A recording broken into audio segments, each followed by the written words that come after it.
Nah, sekarang kita coba membahas apa sih kira-kira alasan atau sebetulnya mungkin tantangan yang akan kita hadapi atau yang perlu kita siapkan sehingga kita merasa tertarik untuk masuk ke jurusan teknik elektro.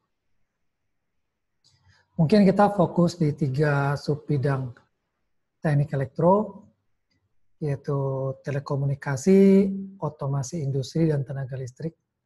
Sebetulnya banyak bidang-bidang teknik elektro, tapi di sini kita mengelompokkan ke dalam 3 karena saya rasa 3 ini yang paling dominan, yaitu telekomunikasi. Ketika di sini teknik elektro berperan untuk memproses, mengumpulkan, menerima, memproses, dan mentransmisikan, kemudian mengkonversikan informasi ke dalam sinyal-sinyal informasi dengan bantuan tenaga listrik juga, dalam sinyal-sinyal listrik juga, dan magnet, elektromagnetik. Kemudian otomasi industri di sini bicara tentang sistem kontrol dan segala yang terkait padanya. Jadi baik dari sisi software maupun hardware. Dari sisi software, programmingnya, dari sisi algoritma komputernya, dari sisi codingnya, protection, security, encryption, dan lain sebagainya, hingga ke hardware-nya, ke perangkat kerasnya, dari mulai sensor, transducer, aktuator, dan lain sebagainya. Dan yang ketiga, tenaga listrik yang berhubungan dengan power, berhubungan dengan supply energi listrik, konversi energi listrik, yang bidangnya juga cukup sangat luas sebetulnya, infrastruktur raksasa yang sangat besar. Nah, kita akan fokus di 3 bidang ini untuk melihat kenapa sih kita itu perlu atau apa sih alasan kita bisa tertarik untuk mengambil kuliah atau belajar di bidang teknik elektro. Mungkin pertama kita mulai dari telekomunikasi. Kalau kita lihat ini ada data tentang pertumbuhan subscriber terhadap layanan mobile telepon seluler. Kita lihat di tahun 2000, awal tahun 2000, hanya 1 miliar atau sudah 1 miliar pelanggan dari mobile telepon ini. Dan di tahun 2017-2018 sudah mencapai 5 miliar pelanggan. Jadi dalam waktu 15 tahun kurang lebih meningkat 5 kali lipat. Dan diprediksi bahwa di tahun 2020 pengguna mobil telepon akan mencapai 6 miliar. Jadi kalau kita lihat 5 miliar pengguna layanan mobile telepon saat ini, itu adalah dari 7 miliar jiwa penduduk yang tinggal di bumi. Jadi 5 dari 7 orang itu sudah tersambung ke internet atau lebih dari 2/3-nya. Hampir 70% dari penduduk. Meskipun tentu saja tidak setiap penduduk itu memiliki satu sambungan. Tapi statistiknya bisa dilihat seperti itu.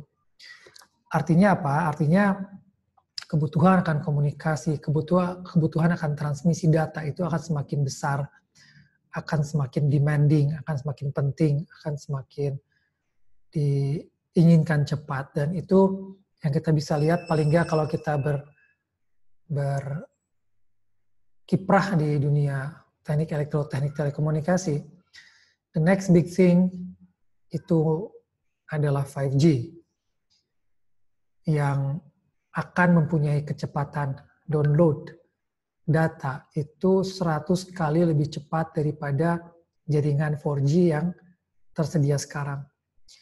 Kemudian kapasitas pengguna itu 1000 kali lebih banyak, jadi 1 juta connection untuk setiap kilometer persegi.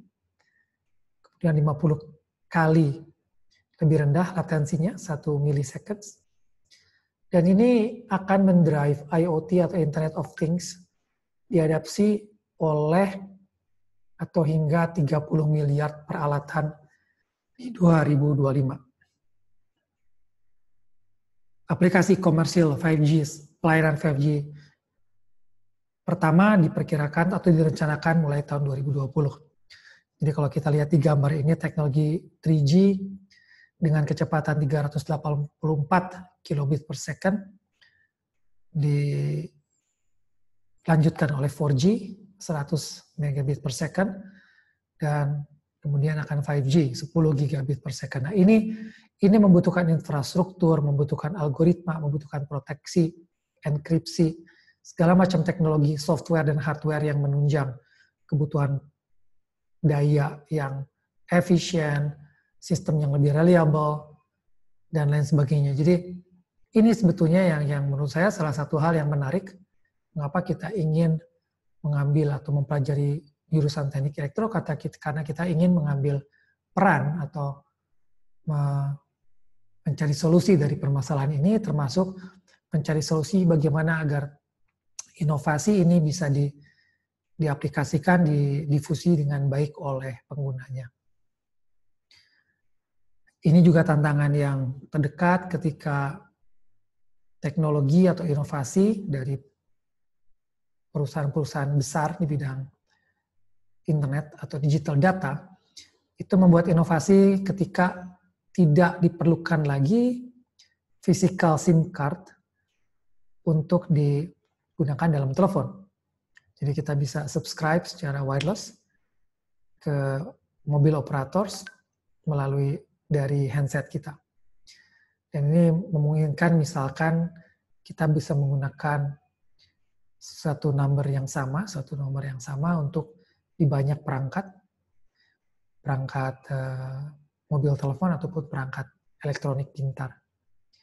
Jadi ini tentu saja akan mengubah paradigma, akan mengubah teknologi, akan mengubah bisnis, akan mengubah regulasi dari bisnis telekomunikasi yang ujungnya akan membuat atau meminta atau memaksa para engineer teknik elektro untuk berpikir keras bagaimana kita bisa mendeliver teknologi ini dengan lebih baik, atau tergantung di sisi mana bagaimana kita bisa mengikuti perkembangan teknologi ini sehingga sekali lagi pengguna adalah yang paling diuntungkan. Kalau kita masuk ke otomasi industri, maka kita sepertinya tidak akan lepas dari pembicaraan di industri 4.0. Kita mungkin bisa mulai dengan industri yang sekarang kita definisikan atau kita anggap sebagai industri 1.0, yaitu ketika mesin uap atau steam engine ditemukan di tahun 1780-an. Ketika itu dengan mesin uap, kita bisa melakukan mekanisasi pabrik, sehingga tenaga kerja yang sebelumnya itu hanya bisa dilakukan oleh manusia atau oleh hewan bantu seperti kuda dan lain sebagainya, bisa digantikan dengan mesin uap. Alat-alat produksi, alat-alat di pabrik diganti dengan mesin uap sehingga lebih efisien proses industri dan proses manufacture dari banyak produk. Kemudian ada industri 2.0, yaitu di akhir tahun 1800-an ketika listrik ditemukan dan diaplikasikan secara masif. Di sini memungkinkan produksi dari industri menjadi skalanya massal, skalanya masif. Dengan listrik kita bisa jaringan listrik yang tersambung, dengan jaringan listrik yang tersambung kita bisa fleksibel dalam membangkitkan listrik, menyalurkannya ke berbagai tempat yang berbeda dan mendistribusikan dan menggunakannya tempat yang berbeda yang kemudian digunakan untuk proses industri, sehingga industri bisa menggunakan energi listrik dalam misalkan menjalankan mesin-mesin yang ada yang sebelumnya dijalankan dengan mesin uap. Nah, ketika mesin-mesin mekanik tersebut dijalankan dengan listrik, itu lebih memudahkan untuk dibuat secara massal, dalam skala massal, mass production. Kemudian di akhir tahun atau pertengahan ke tahun 1970-an, itu adalah ketika elektronika berkembang pesat, dibantu dengan komputer atau diikuti dengan komputer. Di sini banyak proses-proses kontrol, proses-proses sensor, proses-proses kontrol, terutama kontrol data processing dan lain sebagainya yang tadinya mungkin oleh manusia, kemudian diambil alih oleh perangkat elektronik dan komputer. Sehingga membuat proses data menjadi lebih efisien, lebih efektif, dan ini menunjang tentu saja industri sebelumnya, baik skala massal, mass production karena listrik, maupun mekanisasi karena industri 1.0. Nah, ini tidak berhenti di situ. Di saat ini yang kita hadapi adalah apa yang dinamakan industri 4.0, yaitu kita berhadapan dengan banyak sekali disruptive technologies. Jadi dengan disruptive technologies ini terutama adalah masuknya teknologi digital and advanced material dan internet yang sedemikian masif sehingga banyak proses industri yang asalnya manual oleh manusia, kemudian di industri 1.0 digantikan oleh mesin-mesin mekanis, di 2.0 dibantu dengan supply listrik, di 3.0 dengan data processing dan perangkat elektronik dan komputer. Maka di industri 4.0 ini keterlibatan digital, jaringan internet itu semakin masif sehingga semakin banyak proses otomatisasi di industri, IoT, Internet of Things, yang membuat pekerjaan pun semakin banyak diambil alih dalam tanda kutip oleh mesin. Misalnya oleh robot. CNN misalkan mempublikasikan bahwa banyak sekali pekerjaan-pekerjaan klasik atau konvensional atau tradisional yang dalam waktu dekat dengan masuknya industri 4.0 ini, dengan masuknya digitalisasi, otomasi di industri, akan tergantikan oleh robot. Hingga 80 dan 90%. Misalnya pengemudi kendaraan public transportation diduga atau diprediksi akan digantikan dengan robot yang didukung artificial intelligence, berbagai macam sensor dan teknologi komunikasi sehingga tidak membutuhkan lagi driver. Bahkan mobil pun mungkin akan menjadi autonomous, dia akan bergerak sendiri begitu dibantu oleh artificial intelligence semakin canggih.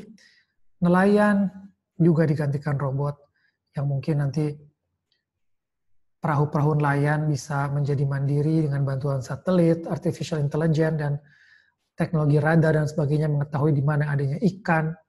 Dia mengikuti kemana ikan itu berpindah dan menangkapnya. Kemudian juga pembuat makanan, pembuat roti, chef, koki, yang mungkin menu tetap di tangan manusia, tapi proses otomasinya, proses pembuatannya mungkin bisa digantikan oleh robot. Kemudian di fast food restoran, bahkan dari mulai pengorderan sampai proses makanan, diduga juga bisa digantikan oleh robot. Bahkan ada yang memprediksi bahwa pesawat pun tidak terlalu lama lagi akan dimungkinkan beberapa pesawat itu diterbangkan tanpa pilot ketika teknologi telekomunikasi, GPS, otomatisasi, artificial intelligence semakin canggih. Mungkin kita melihatnya terlalu jauh, tapi sebetulnya kalau kita lihat drone yang tanpa penumpang sebetulnya relatif sudah bisa gitu ya, tanpa pilot. Jadi tinggal satu langkah lagi dari drone-drone yang ada untuk kemudian ditumpangi oleh penumpang begitu. Dan ini peran elektro tidak hanya di algoritmanya, artificial intelligence-nya, sensor dan lain-lain, tapi juga di infrastruktur pendukungnya, misalnya di big data, di big server, pusat pengolahan, di mana kita tidak cuma bekerja atau berkaitan mendesain dari mikroprosesornya, perangkat elektronik dan lain sebagainya, tetapi juga menyediakan misalkan security sistemnya, proteksinya, kemudian supply listriknya, kehandalan supply listriknya, efisiensi daya dan lain sebagainya. Yang ketiga, tenaga listrik. Nah, di sini tantangan yang sedang populer sekarang mungkin adalah penggunaan renewable energy ketika orang ketika terutama kaum muda semakin mempunyai perhatian terhadap lingkungan, mereka semakin aware dengan apa yang namanya green technology, sehingga mereka ingin pembangkitan listrik itu juga sedapat mungkin dibangkitkan dari sumber energi yang sustainable, yang renewable, yang green. Tenaga angin misalkan, tenaga matahari, dan lain-lain yang renewable, yang sustainable. Selain tenaga angin, matahari pun bahkan semakin populer ketika dia sifatnya yang modular, itu memudahkan dia untuk dipasang di atap rumah misalkan, atau atap bangunan komersil. Bahkan juga teknologi berkembang dengan genteng yang juga mengandung sel surya atau fotovoltaik di dalamnya. Sehingga proses pembangkitan listrik dengan fotovoltaik ini akan semakin berkembang. Nah, ini membawa banyak tantangan, tidak cuma dari teknologi fotovoltaiknya itu sendiri, tapi juga teknologi dari perangkat elektronika dayanya, inverter yang menyalurkan listrik dari atap rumah, katakan ke beban-beban. Kemudian juga pengaturannya, karena matahari misalnya hanya bersinar di siang hari, nah bagaimana malamnya? Mungkin kita mesti menggunakan baterai dan sebagainya, itu juga menjadi tantangan untuk para electrical engineers ke depannya. Dan perangkat juga semakin pintar itu tidak hanya di telekomunikasi dan bidang otomasi, tapi juga di bidang kelistrikan. Ketika misalnya semua perangkat listrik di rumah kita itu akan terkoneksi ke dalam suatu alat ya, atau bahkan ke handphone kita misalkan, di mana kita bisa mengatur kapan mereka akan menyala, kapan mereka akan padam, atau kita membuat schedule sedemikian sehingga konsumsi energinya menjadi sangat efisien. Dan tadi juga kita sudah bicara mungkin mobilnya, itu mobil listrik yang tentu saja dia ada baterai di dalamnya, di mana baterai ini tidak hanya bekerja sebagai sumber energi dalam menggerakkan mobil itu, tapi juga bisa menyimpan energi sementara misalkan yang dibangkitkan di siang hari dari panel surya. Nah, ini semua terkait dalam suatu sistem internet, dalam suatu sistem digital, big data, di mana kita bisa melakukan kegiatan ekonomi, membayar listrik, menyewa baterai, menyewa mobil, menjual listrik yang dibangkitkan dari panel surya yang kita simpan di rumah dalam suatu jaringan internet, fintech atau internet banking dan lain sebagainya. Dan juga selalu ada alat sensor, alat monitor dari penggunaan data yang bertujuan meningkatkan kehandalan, meningkatkan security dan efisiensi dari sistem kita. Jadi perkembangan sistem ke depan dari digitalization, dari industri 4.0, dari IoT, dari artificial intelligence, itu mengenai semua bidang telekomunikasi, otomasi, dan tenaga listrik. Yang ini semuanya adalah tantangan buat kita yang tertarik atau ingin belajar di bidang teknik elektro. Jadi banyak tantangan di bidang teknik elektro, dan itu sebetulnya berarti juga banyak opportunity-nya ke depan. Mudah-mudahan cukup jelas. Terima kasih.